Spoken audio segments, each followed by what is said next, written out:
ओम cling मर्कटेश महोत्सा सर्वव्याधि विनाशनः शत्रून् संघर माम रक्ष श्रियं तापः देहि मे। मैंने बात करी है साधना के नियमों की। साधना के जो नियम है, जो मेरा सेकंड पॉडकास्ट है, उसमें वो क्लियर है। पूजा और साधना में क्या डिफरेंस है। मैं हर कवच हर जने के नाम, गोत्र और स्थान से बनाता हूँ। यथा यथा नामे यथा यथा गोत्रे यथा यथा स्थाने। यंत्रों को सबसे ज्यादा महत्वपूर्णता दी गई है, कारण उनमें ही देवी देवताओं का वास है। मैं जो अब नवरात्रे आएंगे, तब से हनुमान जी की गदा 100 गदा फिर से स्टार्ट कर रहा हूं बनवाना।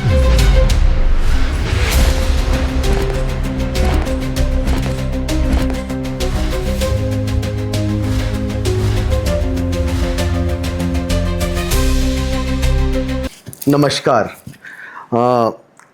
मैं बहुत आभारी हूँ आपका कि जो आप लोगों ने मेरे बंगला मुखी फर्स्ट और सेकंड एपिसोड दोनों को जो आपने लाइक करा और मिलियंस में वो जो व्यूज़ गए मेरे, मैं उसके लिए आप लोगों का फिर से बड़ा आभारी हूँ।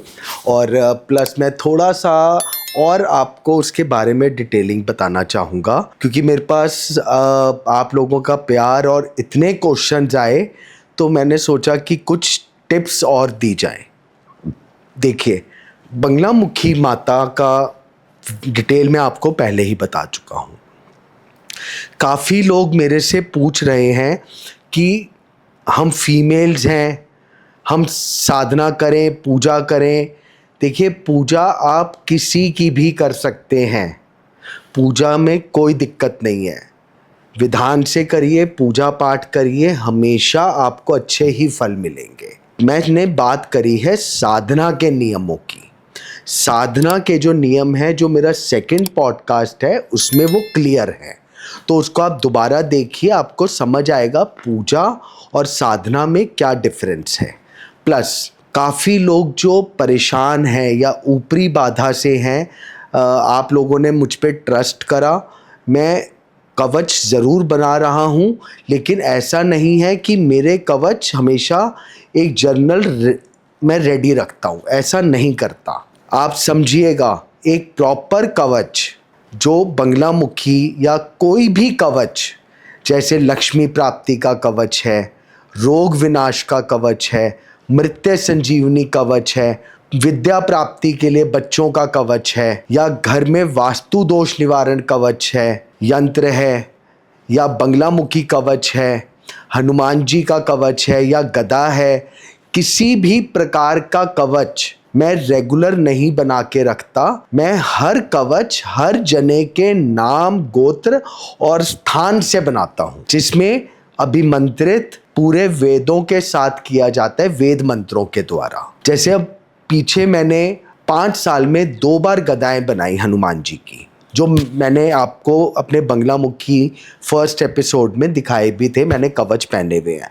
अब उस गदा में मैंने क्या करा था, 1008 हनुमान चालीसा, 1008 संकट मोचन, 1008 बजरंग बाण, किष्किंधा कांड संपुटित सुंदर कांड 43 दिन, उसके बाद 1008 बड़ बानल स्तोत्र, 1008 लक्ष्मी प्राप्ति के लिए श्री शुतम। ये सब करके 43 डेज में वो तैयार हुआ था। अब उस केस में मैंने क्या करा था, बिकॉज जब आपका इतने सारे चीजें होंगी तो एक पर्टिकुलर गदा को सिद्ध करने के लिए बहुत कॉस्टली पड़ जाता है। That time we made 100 at a one time as per the booking, जिसको हमने लोगों को 2 से 2.5 महीने का टाइम बोला था कि मिलने में आपको लगेंगे। डेली सबके पास पूजा अनुष्ठान के वीडियोस गए थे, उनके नाम गोत्र गए थे। अब प्रश्न ये आएगा कि अभी मैं नाम गोत्र की बात कर रहा हूं, अब इकट्ठे में कैसे होता है। जब हम इकट्ठी चीजें सिद्ध करते हैं तो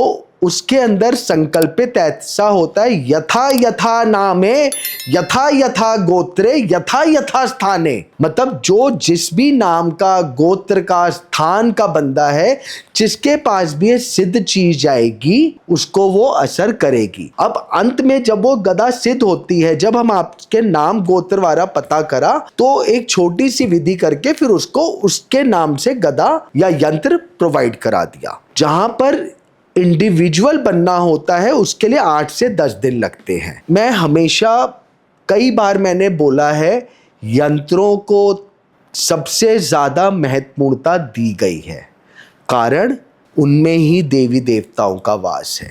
और आज की तारीख में एक चीज़ ज़रूर ध्यान रखिए, लोग अपने दुखों से कम दुखी हैं, औरों के सुखों से ज़्यादा दुखी हैं। तो कवच तो चाहिए ही चाहिए। क्या पता किसकी कैसी नज़र है, क्या है। तो आपको अगर हमसे लेना है या करवाना है तो आप एक प्रॉपर पेशेंस रखिए। 10 दिन लगेंगे कम से कम एक इंडिविजुअल बनवाने में। हाँ, आने वाले टाइम में मैं, जो अब नवरात्रे आएंगे तब से हनुमान जी की गदा 100 गदा फिर से स्टार्ट कर रहा हूँ बनवाना, चांदी की जो गदा होती है।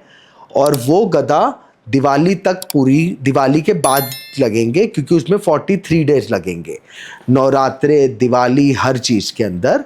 और वो उसमें जो मैंने आपको विधियां बताई, सारी प्रकार की विधियाएं उसमें होंगी। प्लस बाद में हवन होगा हनुमान जी का। मैं हनुमान जी का हवन, एक मंत्र है, आप लोगों के आगे रखना चाहूँगा। ओम क्लिंग मर्कटेश महोत्साह सर्वव्याधि विनाशनः शत्रून् संघर माम रक्ष श्रियं दापह देहि में।